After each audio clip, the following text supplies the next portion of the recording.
அஸ்ஸலாமு அலைக்கும் வரஹ்மத்துல்லாஹி வபரகாத்துஹு.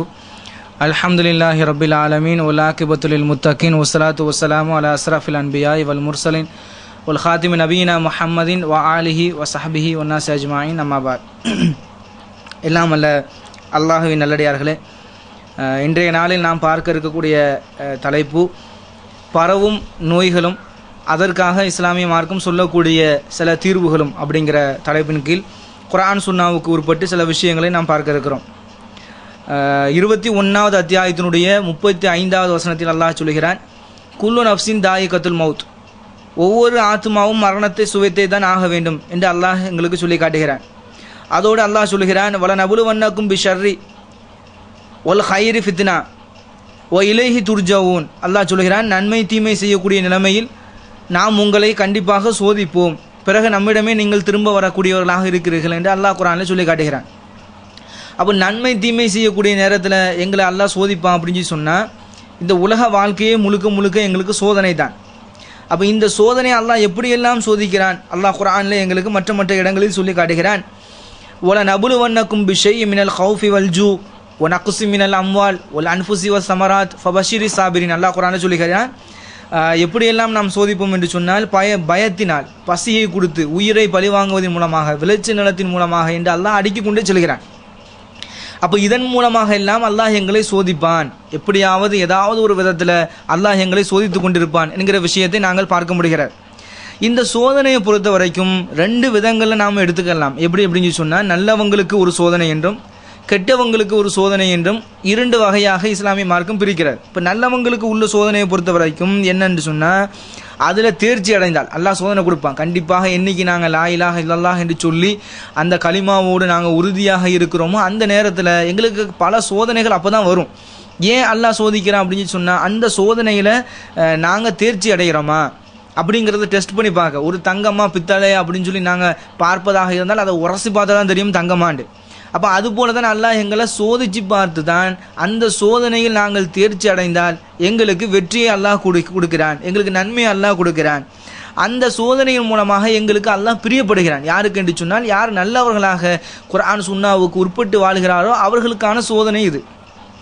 யார் இதற்கு மாற்றமாக ஒப்போசிட்டாக யார் வாழ்ந்து கொண்டிருக்கிறாரோ, யார் இதற்கு மாற்றமான கருத்து உடையவர்களாக, செயல்பாடு உடையவர்களாக இந்த உலகத்தில் இருக்கிறார்களோ அவர்களுக்கு சோதனையை பொறுத்த வரைக்கும் அழிவுக்காக தான் இருக்கும். அவர்கள் அழிந்து போவதற்காக இந்த உலகத்திலையும் சரி நாளை மறுமை நாளிலையும் சரி ஷர்ரான அடிப்படையில் முடிவு கொடுப்பதற்காக தான் அல்லாஹுடைய சோதனை இருக்கும் என்பதில் எந்த விதமான மாற்று கருத்தும் கிடையாது. அப்போ இந்த சோதனை 2 விதம் படும். இந்த 2 விதத்திலையும் 2 விதம் இருக்கிறது. எப்படின்னு சொன்னால், தனி நபரை அல்லாஹ் சோதிக்கிற ஒரு விதமும் இருக்குது, ஒட்டுமொத்த சமுதாயத்தை அல்லாஹ் சோதிக்கிற விதமும் இருக்குது. இப்படி சோதனைகளை நாங்கள் பார்த்தோம் என்று சொன்னால் பல வகையாக பிரிஞ்சு கொண்டே போகும். இப்போ இந்த சோதனையை பொறுத்த வரைக்கும், இந்த சோதனையை நாங்கள் பார்த்தோம் என்று சொன்னால் இப்படியெல்லாம் அல்லாஹ் ரப்புல் ஆலமீன் சோதிக்கிறான். இந்த சோதனைகளில் ஒரு தலையாய ஒரு சோதனை தானே என்னென்னு சொன்னால், நோய்வாய்ப்படுறது. இப்போ நாங்கள் ராகத்தான முறையில் இருந்து எங்களுக்கு ஆரோக்கியமான முறையில் உடலமைப்பு அல்லாஹ் கொடுத்து நாங்கள் சந்தோஷமாக இருந்துட்டோம்னு சொன்னால் அதில் பிரச்சனை இல்லை. இப்போ உடலில் அல்லாஹ் ஒரு நோயை கொடுத்து அதன் மூலமாக ஒரு பிரச்சனையை உண்டாக்கி இப்படியெல்லாம் இருக்கிறது தானே இது கடும் சோதனை. உள்ள சோதனையிலே பெரும் சோதனை நோயின் மூலமாக. அப்போ இஸ்லாமிய மார்க்கம் அதற்கு தீர்வு சொல்லுது. ஒரு நோயை ஒருத்தர் அடைந்து விட்டார் என்று சொன்னால் அந்த நோயை எப்படி அணுகணும், எப்படி அந்த பாதிப்பை நாங்கள் கிளியர் பண்ணுறது, இப்படியெல்லாம் இஸ்லாமிய மார்க்கம் எங்களுக்கு சொல்லி காட்டுகிறது. அதை தான் நாங்கள் பார்க்க போகிறோம். என்ன விஷயம், நோய் எப்படி வருது இஸ்லாம் சொல்லுகிறார், அது வந்தால் தீர்வு என்ன அதையும் இஸ்லாம் சொல்லுது. அதை வராமல் இருக்க என்ன செய்யணும், அது பரவக்கூடிய முறைகள் என்ன இதையும் இஸ்லாமிய மார்க்கம் சொல்லுது. அந்த பரவுறதை எப்படி தடுக்கணும் அதையும் இஸ்லாம் சொல்லுது. சரி, நோயாளியாக நாங்கள் ஆயிட்டோம்னு சொன்னால் நாங்கள் எப்படி நடக்கணும் அதையும் சொல்லுது. ஒரு நபர் நோயாளியாக இருக்கிறார், அவர்கிட்ட நாங்கள் எப்படி நடக்கணும் இதையும் சொல்லுது இஸ்லாம். அப்போ அத்தனை விஷயங்கள், சாதாரணமாக சிறுநீர் கழிக்கிற விஷயம் உட்பட இஸ்லாமிய மார்க்கம் மட்டும்தான் எங்களுக்கு சொல்லுகிறது இப்படி நடக்க வேண்டும் அப்படி நடக்க வேண்டும் என்று. இப்போ அந்த அடிப்படையில் தான் ஒரு நோயை கூட, ஒரு நோய் வந்தாலோ ஒரு நோயில் உள்ள நபரை நாங்கள் சந்தித்தாலோ எப்படி நடக்க வேண்டும் என்கிற விஷயத்தை கூட இஸ்லாமிய மார்க்கம் எங்களுக்கு தெளிவுபடுத்துகிறது. இன்றைக்கு நோய் பரவுகிறது என்று சொன்னார் அதற்கு மூல காரணம் எந்த அளவுக்கு என்று சொன்னால், ஒரு ஆய்வு அறிக்கை சொல்கிறது 96% நோய் வருவதற்கான காரணம் என்னவென்று சொன்னால் தண்ணீரின் மூலமாக, நாங்கள் குடிக்கிறோமே அந்த நீரின் மூலமாகத்தான் 96% ஒரு மனிதனுக்கு நோய் வருகிறது, ஒரு சமூகத்திற்கு நோய் வருகிறது என்று சொல்லுகிறது. இதை இஸ்லாமிய மார்க்கம் எங்களுக்கு தெளிவாக எப்பவே எங்களுக்கு சொல்லி காட்டிட்டு அல்லாஹ் குர்ஆனில் நீரை பற்றி எங்களுக்கு சொல்லி காட்டுகிறான். ரசூலுல்லாஹி ஸல்லல்லாஹு அலைஹி வஸல்லம் அவர்கள் நாங்கள் குடிக்கக்கூடிய தண்ணீரை பற்றி எங்களுக்கு சொல்லி காட்டுறாங்க. எந்த அளவுக்கு இந்த தண்ணீருடைய மகத்துவம், இந்த தண்ணீருடைய சிறப்பு, இந்த தண்ணீரை நாங்கள் எப்படி பாவிக்கணும், இந்த தண்ணீருக்காக நாங்கள் அல்லாஹ்விடத்தில் எப்படி நடக்கணும், எல்லா விஷயத்தையும் இஸ்லாமிய மார்க்கம் எங்களுக்கு தெளிவாக சொல்லி காட்டுகிறது. அதாவது இன்றைக்கி நாங்கள் பார்க்க முடிகிறது டெங்கு போன்ற நோய், சரியா, டெங்கு, மூளை காய்ச்சல், இந்த மாதிரி நோய்கள் எல்லாம் இன்றைக்கு பல பீதிகளை சமுதாயத்தில் உருவாக்கி இருக்கிறது. பொதுமக்கள் கூடக்கூடிய இடங்கள்லாம் நீங்கள் பார்த்தீங்கன்னு சொன்னால் போர்டு இருக்கும். எப்படி போர்டுண்டா கவர்மெண்டால் போர்டு வச்சு வைக்கப்பட்டிருக்கும். அந்த போர்டை பார்த்தீங்கன்னு சொன்னால் கொசுட படத்தையே போட்டு வச்சுப்பான், அந்த உருவத்தையே போட்டு வச்சு இந்த கொசு இந்த டைமில் கடிச்சிச்சு அப்படின்னு சொன்னால் உங்களுக்கு டெங்கு வந்துடும், இந்த மாதிரி சில சுத்தம் இல்லாத காரணத்தினால உங்களுக்கு டெங்கு நோய் பரவுகிறது, இப்படியெல்லாம் சில காரணங்களை கவர்மெண்ட் ரீதியாக விளம்பரம் செய்யப்படுகிறது பல இடங்களில். சரி, இப்படியெல்லாம் செய்யப்பட்டாலும் அல்லாஹ் சொல்லக்கூடிய விஷயம் என்ன, ரசூலுல்லாஹி ஸல்லல்லாஹு அலைஹி வஸல்லம் அவர்கள் சொல்லக்கூடிய விஷயம் என்னங்கிறத நாங்கள் கொஞ்சம் பார்க்கணும். எந்த அளவுக்கு என்று சொன்னால், யூதர்களை பொறுத்த வரைக்கும் குர்ஆன் முழுக்க மறுக்கிறான்.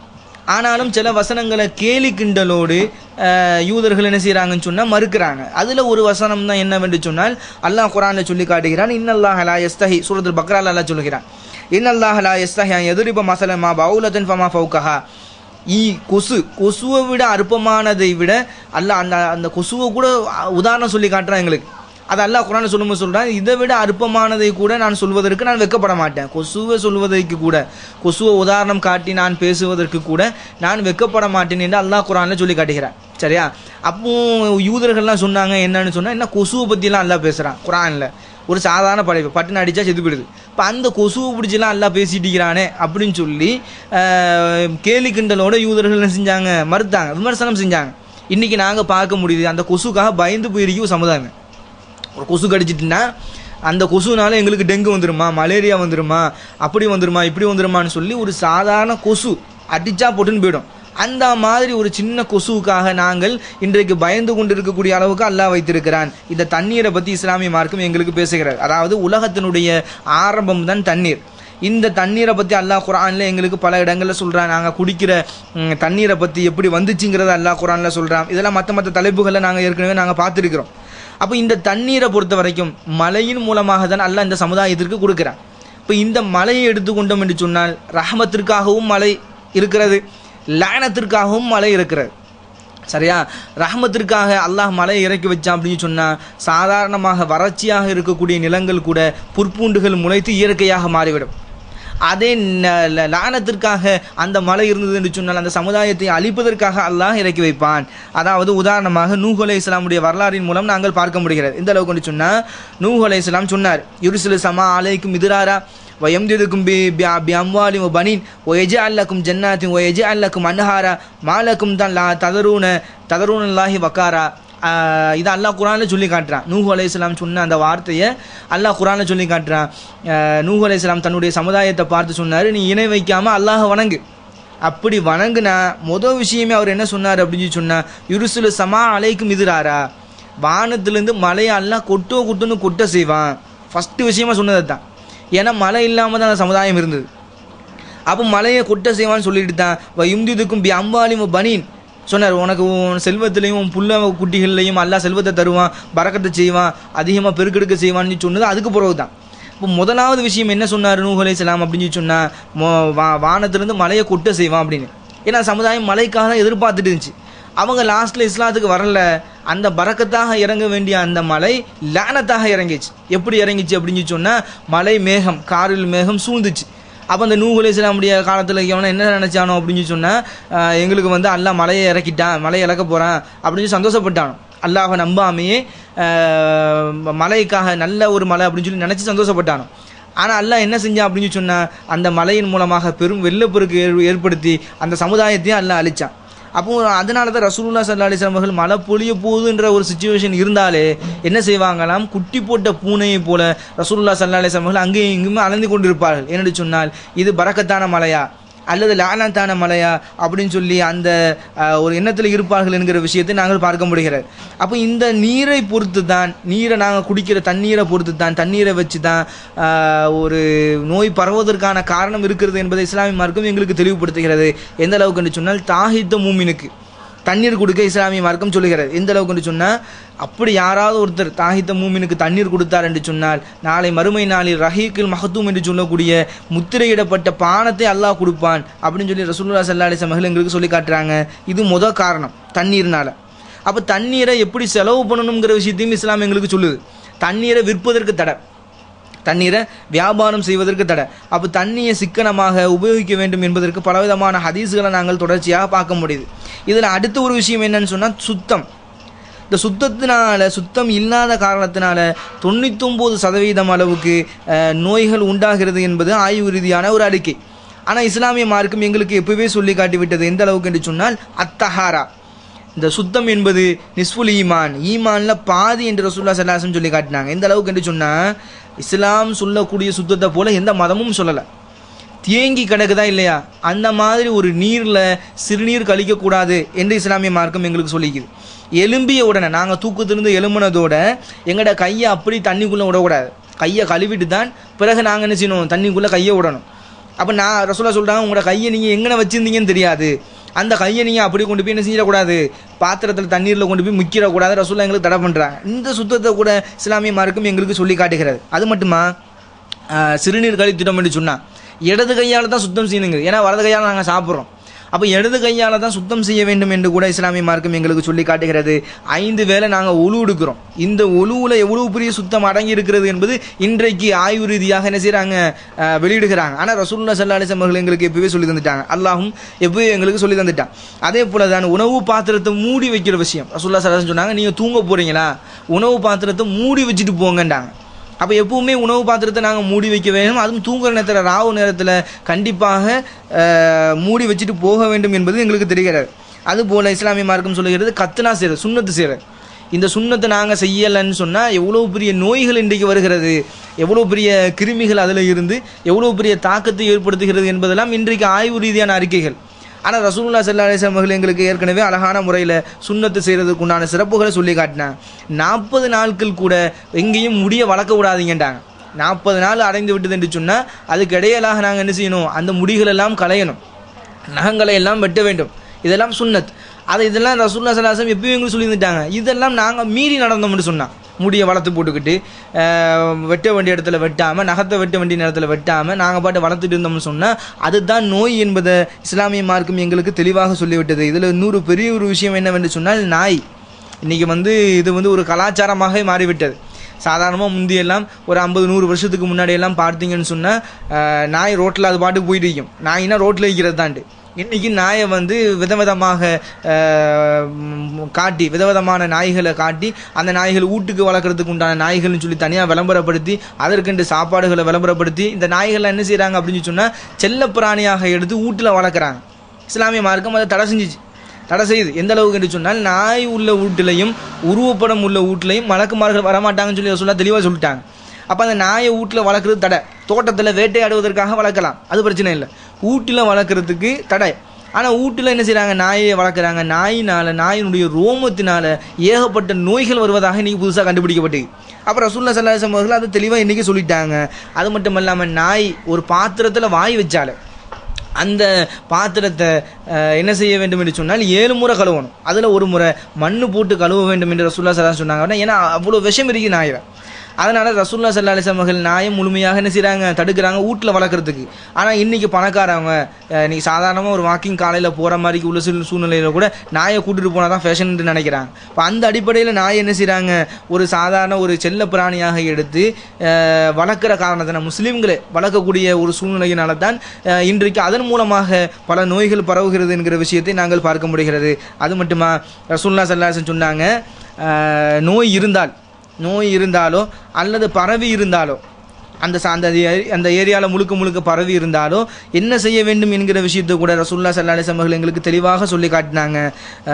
ஒரு நோய் வந்து விட்டது என்று சொன்னால், ஒரு நோய் இருக்கிறது என்று சொன்னால் என்ன செய்ய வேண்டும் என்று சொன்னால், யாரும் மற்ற இடத்துக்கு போகக்கூடாது.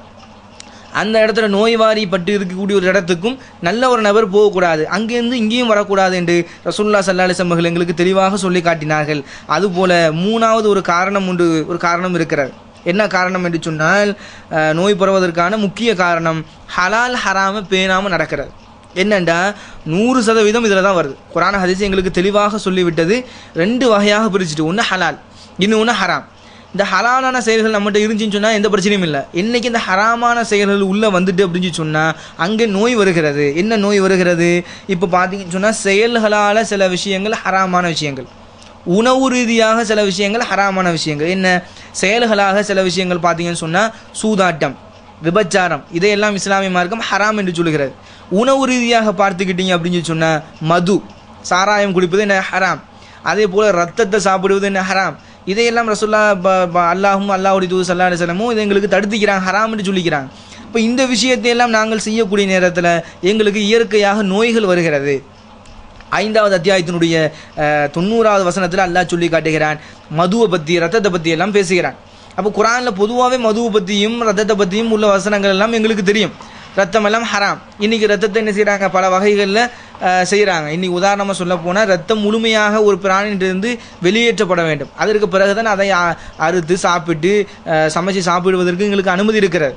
இன்றைக்கி பார்த்தீங்கன்னு சொன்னால் உதாரணமாக KFCயோட சிக்கனை எடுத்துக்கொள்ளலாம். அங்கெல்லாம் பார்த்தீங்கன்னு சொன்னால் தெளிவாக வீடியோ வெளியாகிட்டு. எப்படி வெளியாகிக்குன்னு சொன்னால் அங்கெல்லாம் கோழியை அறுக்கிறது கிடையாது, அறுத்தால் தான் முழுமையாக ரத்தம் எல்லாம் வெளியே போகும். அங்கெல்லாம் என்ன செய்கிறாங்க அப்படின்னு சொன்னால் பெரிய மிஷினிக்கு தான் மிஷினில் போடுறாங்க, கழுத்து நைக்கப்படுது, நைக்கப்பட்டு கோழி கொல்லப்படுது. அந்த கோழியை தான் என்ன செய்யப்படுது, சமைச்சு பொறிச்சு எடுத்து கொண்டு வராங்க. நாங்கள் அது ருசியாக இருக்குன்னு சொல்லி அந்த ருசிக்கு அடிக்ட் ஆகி நாங்கள் என்ன செய்கிறோம், அந்த ஹராம் ஹலாலை நாங்கள் பார்க்காம போயிடுறோம். இது எங்கள்கிட்ட இருக்கக்கூடிய பெரிய ஒரு மைனஸான பாயிண்ட்டு.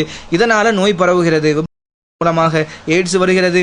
ரசூலுல்லாஹி ஸல்லல்லாஹு அலைஹி வஸல்லம் அவர்கள் எங்களுக்கு தெளிவாக சொல்லி காட்டுறாங்க. அல்லாஹ் குர்ஆனில் சொல்லி காட்டுகிறான், லா தக்ரபு ஸினா, விபச்சாரம் செய்யாதீங்கன்னு நல்லா சொல்லல. அல்லாஹ் என்ன சொல்லுகிறான் என்று சொன்னால் விபச்சாரத்தின் பக்கம் கூட நெருங்காதீங்கன்னு சொல்கிறான். அப்போ விபச்சாரத்தின் பக்கம் கூட நெருங்காதீங்கன்னு சொன்னால் எல்லா விஷயமும் அடங்கிடும். அப்போ அதன் மூலமாக கூட எங்களுக்கு ஏகப்பட்ட பிரச்சனைகள், நோய்கள் வருவதாக நாங்கள் பார்க்க முடிகிறது. அல்லாஹ் ரப்புல் ஆலமீன் குர்ஆனில் தொடர்ச்சியாக 2வது அத்தியாயத்தினுடைய 173வது வசனத்தில் ரத்தம், பன்றியினுடைய மாமிசம், அல்லாஹ் அல்லாது பெயர் சொல்லி அறுக்கப்பட்டது, இவைகளெல்லாம் ஹராம் என்று அல்லாஹ் சொல்லுகிறான். அதே போல் 5வது அத்தியாயத்தினுடைய 3வது வசனத்தை பார்த்தீங்கன்னு சொன்னால் அடிபட்டு செத்தது, மேலிருந்து கீழே உளுந்து செத்தது, கழுத்து நெருகி செத்தது, கும்பால் குத்தப்பட்டு செத்தது, கோர பற்களால் கடிக்கப்பட்டு வீர நகமும் கொண்ட உயிரினங்களால் தீண்டப்பட்டவை, இப்படியெல்லாம் அல்லாஹ் தொடர்ச்சியாக சொல்கிறான். பூஜை செய்யப்பட்டது, அம்பு எய்ந்து கொல்லப்பட்டது, குறிப்பார்த்து கொல்லப்பட்டது, இவை எல்லாமே ஹராம் அல்லாஹ் சொல்கிறான். அப்போ இந்த விஷயங்கள் எல்லாம் நாங்கள் ஒரு ஹராம் ஹலாலை பேணாமல் ஒரு அலட்சியமாக நாங்கள் செய்யக்கூடிய நேரத்தில் தான் இது போல ஒரு நோய்